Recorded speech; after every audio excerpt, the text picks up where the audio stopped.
ถ้าไอ้คำนวณเบิ่งประมาณจะเก็ตเดี๋ยวนี้ก็จะมีอยู่10แก๊สบ่12มาก็ว่ามันเท่าไหร่แก๊สนึง50บาทกว่าแทนยังอีกกันละเอามาอีก10แก๊สมันก็พอดีแล้วเฮ็ดเป็นตัวข้างหน้านี่โดยมองนึงเนี่ยเจ้านี่โดยกว้างจักเส้นซั่นน้องจักอยู่บ่กะโลก็บ่ฮู้นะช่างมีที่ช่างได้สิได้อันนี้มามีอันนี้ว่ามีอุปกรณ์พร้อมนะเพิ่นก็พร้อมลงมือเลยถ้ามันเจ้าใส่ท่อบอกให้ใส่3ก็เจ้าลงหมดเลย8ท่อ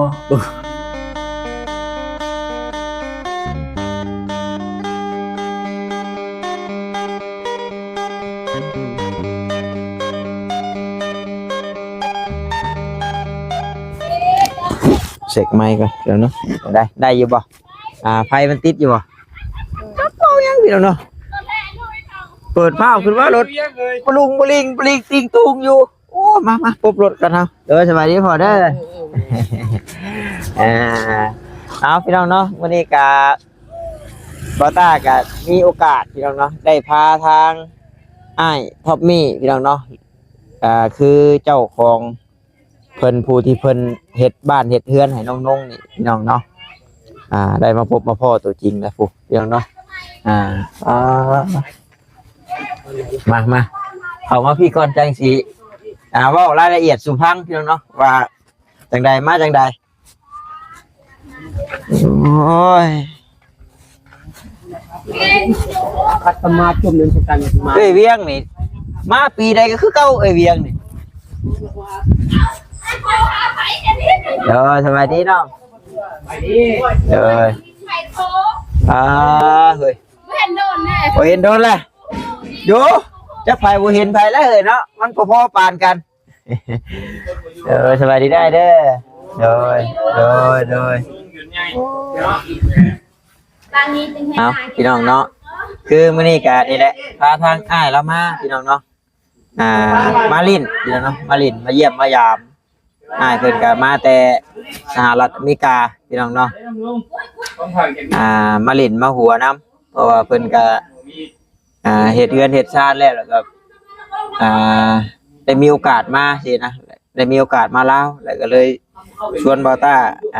ขึ้นมาพี่น้องเนาะจังใดก็ขอกราบทักทายสบายดีเด้อพี่น้องเด้อเนาะ FC กันเบิดทุกคนบ่ว่าทางฝั่งลาวฝั่งไทยหรือว่าทางต่างประเทศนำเนาะก็ยินดีต้อนรับเข้าสู่ช่องของบอต้าบ้านเฮาคือเก่าพี่น้องเลยทางเพิ่นกับหมวยมาฮอดกันตอนบิดยังเชี่ยวชาอยู่เด้อพี่น้องตื่นเต้นอยู่เนาะสวัสดีทั้งนี้ก็ได้โดยปักพี่น้องปักเขาเล่นเขาช่างเขาได้ยินว่าสิบ่ได้สิมากเอาประตูวงกบแล้วถ้าบ่ได้เกือบปีเนาะบ่ได้เนาะบ่ได้มาเนาะโอ้โดนแล้วน่ะมาอยู่ปีที่แล้วนี่ก็เพิ่นนั่นมาก็บ่ได้แบบว่าน้องเพิ่นบ่ไปเข้าไปในพุ่นนั่งลงตะกู้กะหลังตะกู้จะยึงเนี่ยจะยึงลุกขึ้นได้บ่แม่นบ่น้องแพ้ตั้งน่ะแพ้เลย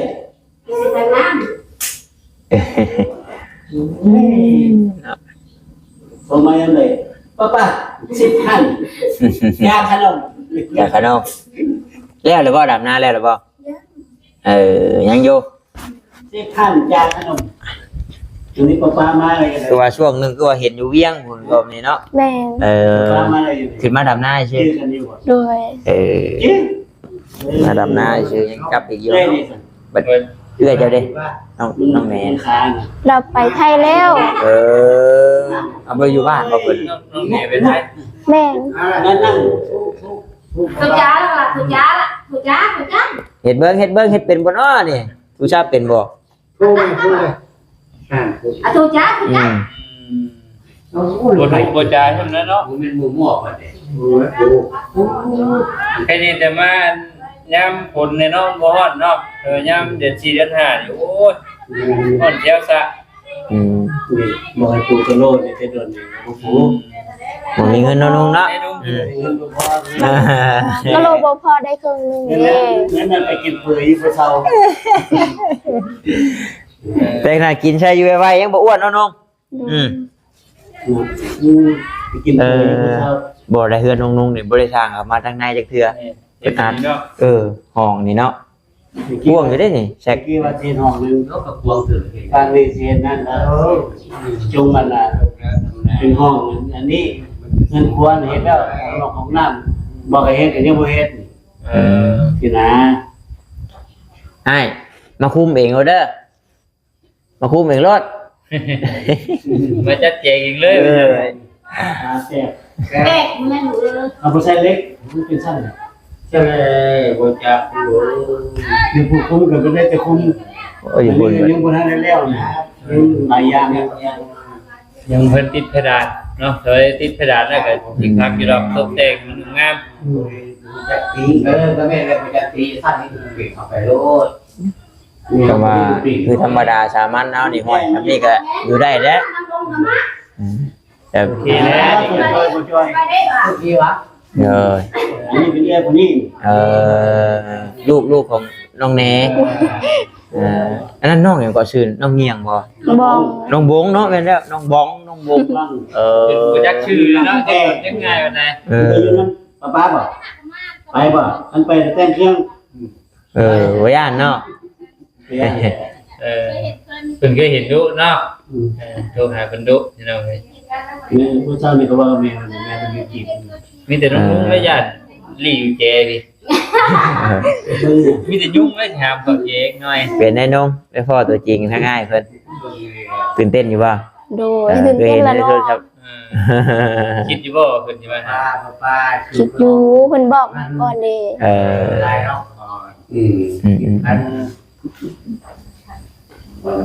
อันนี้ทางนี่เพิ่นเนาะโอ้ยสวัสดีมาเนาะ เดี๋ยวตอนแรกจะไปเอาโทรศัพท์หรือไปน้ำกันแน่นั่งข้างหลังรถได้น้องไอ้น้องมันเจ้า ลงมา3คน ไปน้ำบอก ลูกน้องแหนนี่ อันนี้มีลูกกันทั้งแหน่อันนี้เลยเจ้าเนี่ย ลูกน้องนงยังอยู่ในอากาศอยู่พอมาทันได้ ตายมันคือแผล ลมเป็นแรงอยู่ แรงกันมา แต่ว่าหลักมีข่าวดีแล้วจ้ะพอมาจะโดนมีหรือเปล่า เด็กเรียกแล้ เฮ้ยคือว่าชาแท้ตอนชาเมนได้แต่เก่า มารอบนี้น้องเซอร์ไพรส์ดีกว่าแล้ว เอ้ย เบอร์อยู่เป็นเบอร์ บ้านจะโดนแล้ว ฮะ น้อง เบอร์อยู่ มาบ้านจะ โด โด ย น ส่งนักเรียนอยู่เดียว โดยก็มาแต่ดุนแล้ว น้องตัวจะเยอะ บ่ได้ละ ได้แล้วนางรถ ได้ละ นี่มันนั่งเลยมีแต่ว่ารับรองกันเมื่อนี้กันมีแต่มาเบิ่งเงินเนาะกันเสียปูกะโลกับปู คือมีอย่าง ของน้ำเงินกลัวตัวนั้นมากออกเฮ็ดอันนั้นไม่ บ่จักยังรู้ว่าชีวิตพอชำนี้กับพอชำนี้นะคือ อันนี้นี่ทุกบอกอันนั้นไม่แปลงไม่ นี่อ่ะ ทุกเลย ตัวแต่ตัวนั้นเป็นจะได้บ่ใส่เล็กนี่นะ เอามาใส่เลย บ่จักยังนะ เดินนุ่งๆนี่เฮ็ดช่วงยามฝนบ่ ได้อยู่ดอกทุบไม่อยากทุบดอกนี่นะเอาดินจิ๊กๆเข้ากับท่าสีทับมันก็อยู่ดอกมันโอ้ทำไปทุบนี่มันแห้งฉีแบบชำเฮ็ดใหม่ผู้นี่นะ พูดเป็นทุ่งเนี่ยดีนะ เนาะโมเมนต์มันได้อยู่ถ้าท่าสีทับเข้าไปมันก็ได้แล้ว เจาะมันจะกินเขา มีอากาศเนาะมีอากาศ โอ้ไปทุบนี่ทำลือใหม่ไปเลยนี่ บ่ได้ซ้ำ นักหน่วงคนนุ่งๆไปหาอยู่เวียงบ่พอจัง โอ้ยไข่ดีนะ รถสวยแม่นี่แหละจะเอาที่มันก็บ่ได้ตัวนั้นรวมเอง นุ่งๆนี่ไปเวียงกี่เทื่อ ไล่เด้อไปละกับไปละกับโดย เพราะว่านุ่งๆนี่ถ้ากันครับก็เจ๊ทุกคนเนาะกับบ่เสีย พอแซ่ขนาดนี้ทำกับมาจะโดน ว่าตะกี้ผมบ่โดนยังไปอีกอยู่ ไปอีก คอแห้งเลยอยากกินกาแฟนมเงินดูอย่างนี้ เนาะเงินมาแต่เวียงบ่ได้ก็ทีน้อง ทงหนึ่งสองทงก็ได้อยู่ ไปแล้วก็มาแล้วไปเฮ็ดเวียกอยู่ปากซอง บอก แม่นไปบ่ฮอดทิศซ้ำกลับมาเป็นไข้ อืม เป็นเองยังบ่ได้ เป็นแม่บ้าน เดี๋ยวบ้าน เมื่อไรเวลาได้อยู่ตัว ไม่ได้อ่ะ ง่ายก็อยากจ้างอยู่คนเป็นแม่นาก็ได้ไปดกหญ้าได้มันบ่มีเงินโอ้หมูจ้างแม่บ้านหาจ้างแม่นา ลูกหญ้าให้เนาะ ไปดูแลเด้ดูแลนะ ยากเลย เป็นลมกันพี่น้องเนาะบอกกับน้องนุ่งอยู่แหละมาหอดเมื่อวานนี่แหละ มาฮอดกันปักสิลงขึ้นนึง พี่น้อง วันนี้มาที่เลย มาเคลียร์เวียกเพิ่นนะมาเยี่ยมมายาม มาเบิ่งนี่แหละ สรุปยาจังได๋ว่าท่านเพื่อนนี่สิเทพื้นบ่ด้วยสิติดกะโหลว่าจัง รู้แล้วเนาะ เอากะโหลบ่ กระโดดวัน ประมาณจะแก๊สเนี่ย มันจะแก้นเด้เนาะ ไม่อยู่ ถ้าไอ้คำนวณเบิ่งประมาณจะแก๊ส เดี๋ยวนี้ก็จะมีอยู่10แก๊สบ่ 12 มาก็ว่ามันเท่าไหร่แก๊สนึง50บาทกว่าแทนยังอีกกันนะเอามาอีก10แก๊สมันก็พอดีแล้ว เก็บสิ่งของข้างหน้านี่ โดย มองนึงเนี่ยเจ้านี่ โดย กว้างจักเส้นซั่นน้องจักอยู่บ่กะโหล ก็บ่ฮู้นะ ช่างมีที่ช่างได้สิ ได้ อันนี้มันมี อันนี้ว่ามีอุปกรณ์พร้อมนะเพิ่นก็พร้อมลงมือเลย ถ้ามันเจ้าใส่ท่อบอกให้ใส่3ก็เจ้าลงหมดเลย8ท่อ2ท่อว่าสิมาเฮ็ดอันน่ะตัวโยนน้ำให้ มันจังนั้นเต็มน้องเนาะ ใช้ตลอดเนาะ ส่วนแล้วแต่ 8ท่อนี่มันโดบ่ได้น้อยได้ดิ ผู้หลายได้เป็นโทสิ6โทยังว่านี่เนาะ เฮ็ดตัวโยนน้ำให้เจ้าก็เจ้าบ่เป็นตัวโยดิมื้อนี้อันน่ะนั่นอันบาดาลนั้นเจ้าให้เรียงเรียบร้อยแล้วเด็กปาต้าน่ะว่านั่น เด้อ มาเฮ็ดให้นะ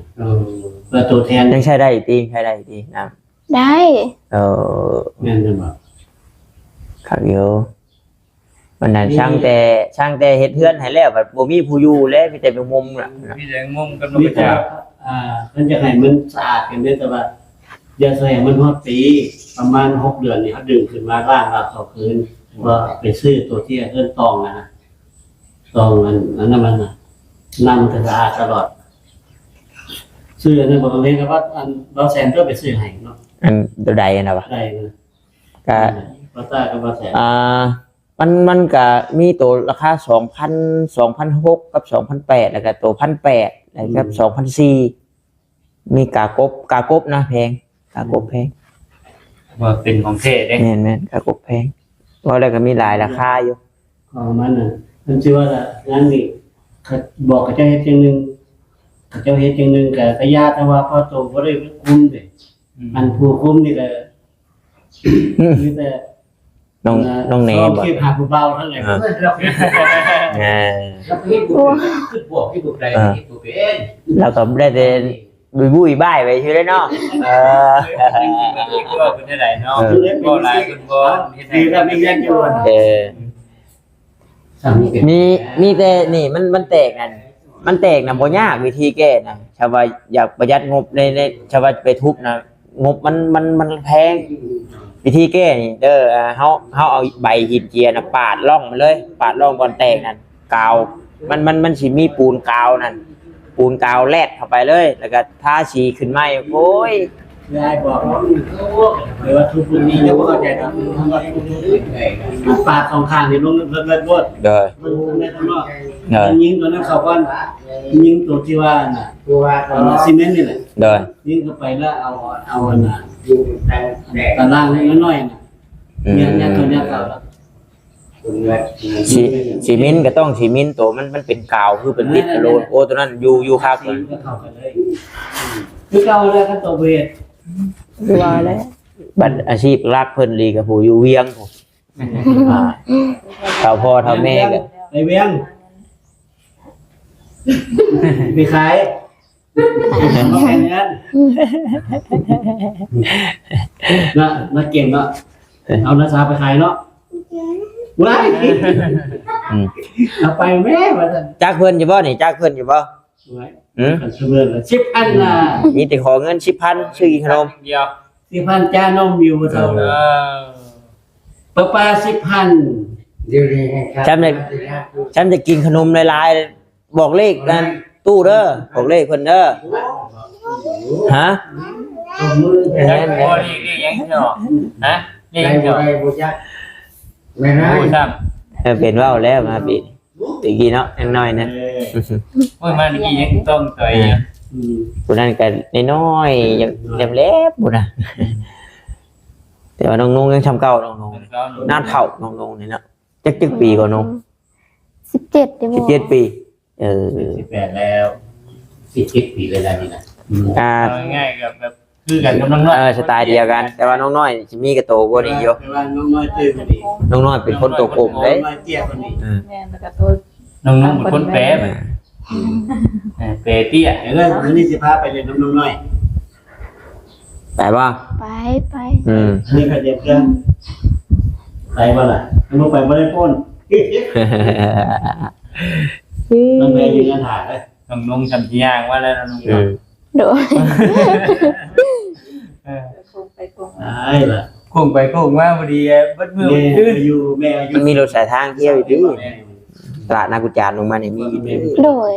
มีอยู่ แต่ทางอยู่ที่ลำบาก มี ใครแน่ หมูมีกะอะโลเฮ้ยเท่าเจ้าวิชัยมาครับแน่ เด็กคนตลอดเลย มีไว้แล้วหรอว่ามีไว้แล้วหรอว่า บ่สิมีอยู่ไสเนาะโอ้ มีบ่มีก็ต้องมีได้ช่วงวิกฤตแบบนั้นเนาะอ๋อช่วงมันจำเป็นเว้ย ต้องหาเขาได้เลย ต้องหาแล้ว มันขับขันว่า 1 2ที่ไทยได้แม่จะเบิ่ง ชาวเนรประเทศงานเนี่ย เป็นแม่บ้าน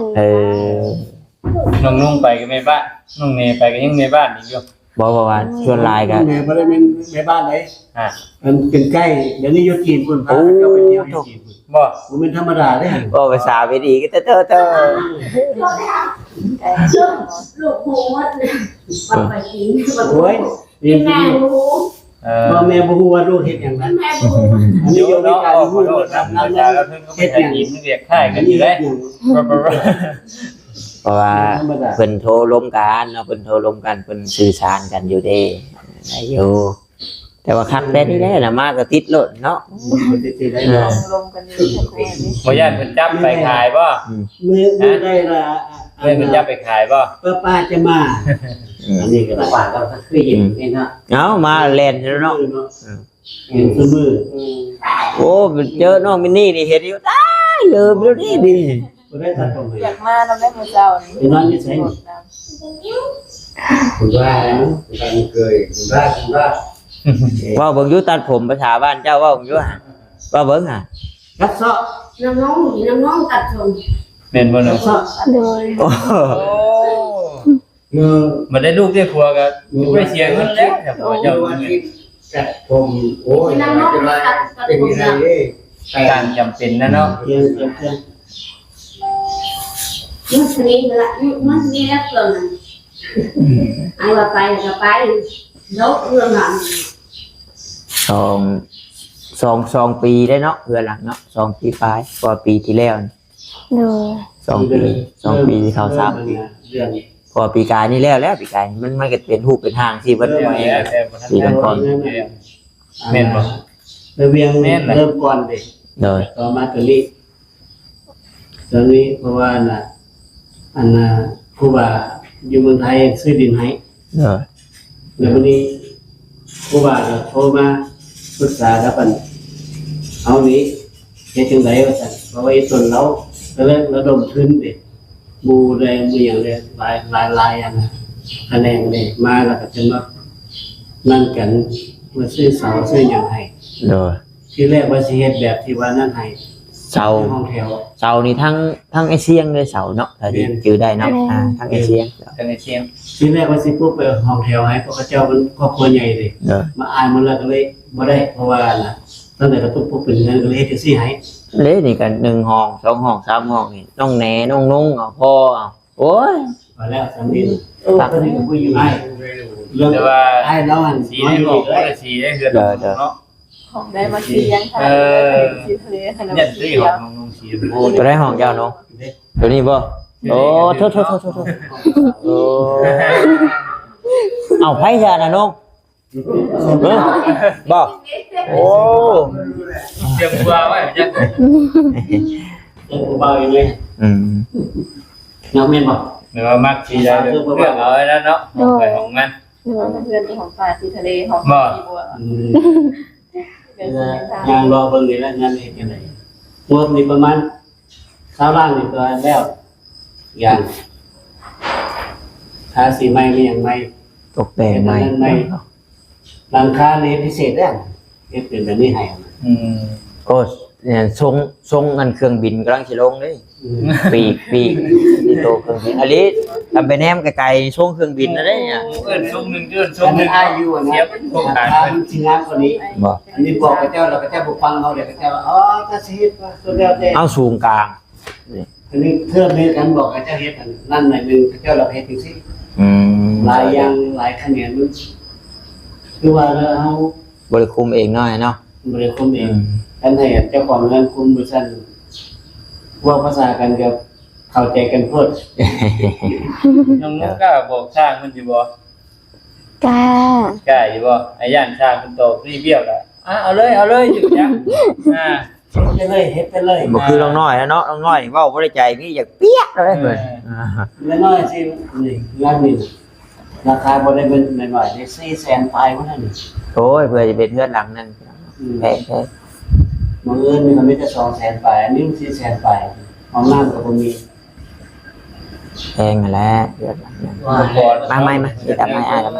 อ่า พอชื่อเครื่องชื่อของนะ คือที่งานนะ แพงน้ำเครื่องคองค่าสร้างกับค่าเครื่องมันก็พอๆกันโลด เฮ็ดเงิน ทำกันทั้งหลาย ไปนะ มันพอๆปานเดียวกันได้กูมื้อนี่ วัตถุกันเนี่ยตู้นี่แพงหลาย ป้ายันน้อยชุมเจ้าอยากร่วมกันส่วนตัวนะแบบนั่งคุยกันเดี๋ยวอ้ายสิได้ขอตัวจบคลิปก่อนเอาสบายดีเด้อเด้อเนาะโดยยันว่าโดนๆเนาะพ่อกันพี่น้องเนาะยันว่าอยากเว้าอยากเว้าเวียกอยากเว้าลมส่วนตัวพี่น้องเนาะป้าพี่น้องเนาะภารกิจของบ่ต้ามื้อนี้ก็บ่มีหยังหลายดอกพี่น้องเนาะพาอ้ายเพิ่นขึ้นมาเยี่ยมน้องนุ่งเนาะบ้านเอ้ยเวียงเพิ่นแหละพี่น้องเนาะบ้านนากระทิงนี่แหละอันนี้ก็สิแวะลินน้ำเอ้ยเวียงเราอยู่จักรับไปทางใดล่ะเจเวียงเฮานี่ปะโอเคพี่น้องเนาะอยู่ดีมีแฮงเบิดสุขุสุคนเด้อพี่น้องเด้อเนาะถือว่าโดดนานแล้วบ่ได้ขึ้นมาทางบ้านน้องเพิ่นเนาะขึ้นมาก็อันนี้อยู่พี่น้องเนาะบ้านเพิ่นก็ใหญ่กว้างคักงามอยู่สะอาดสะอ้างแต่ว่าคนก็บ่ได้คอยมาอยู่กันประมาณนี้แหละพี่น้องเนาะโอเคสบายดีพี่น้องบ๊ายบาย